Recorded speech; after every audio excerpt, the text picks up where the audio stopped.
गांव सोनपुर में एक किसान रमेश अपनी ईमानदारी और सच्चाई के लिए जाना जाता था। रमेश गरीब था, परंतु उसने कभी किसी का हक नहीं छीना।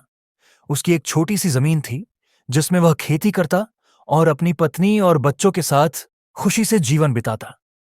एक दिन गांव के जमींदार ठाकुर भूपेंद्र सिंह ने रमेश की जमीन को खरीदने की कोशिश की।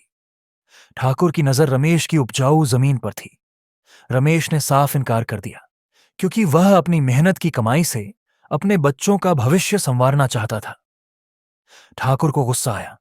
उसने रमेश पर झूठा इल्जाम लगाया कि उसने गांव के मंदिर से सोने की मूर्ति चुराई है। ठाकुर के प्रभाव और पैसे के कारण गांव के कुछ लोग भी रमेश के खिलाफ हो गए। पंचायत बुलाई गई। रमेश को अपनी सफाई देने का मौका मिला।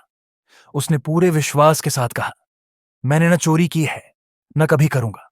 मैं गरीब हूं, पर ईमानदार हूं। सच मेरे साथ है। ठाकुर ने पंचायत को रिश्वत देने की कोशिश की, लेकिन गांव के बुजुर्ग रामदीन चाचा को रमेश की सच्चाई पर विश्वास था। उन्होंने कहा, सच हमेशा जीतता है।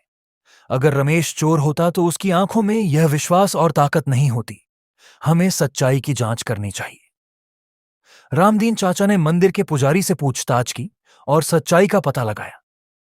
ठाकुर का एक नौकर मोहन मूर्ति चुराते वक्त पकड़ा गया। उसने स्वीकार किया कि ठाकुर ने उसे चोरी करने का आदेश दिया था। सच सामने आते ही ठाकुर को सजा मिली और उसे गांव छोड़कर जाना पड़ा। रमेश का नाम साफ हुआ और गांव वालों ने उसकी ईमानदारी की सराहना की।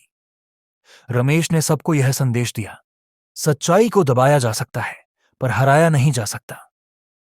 उस दिन के बाद गांव सोनपुर में हर कोई सच्चाई और ईमानदारी को अपना आदर्श मानने लगा। सीख: सच्चाई की ताकत हमेशा झूठ और अन्याय पर जीतती है।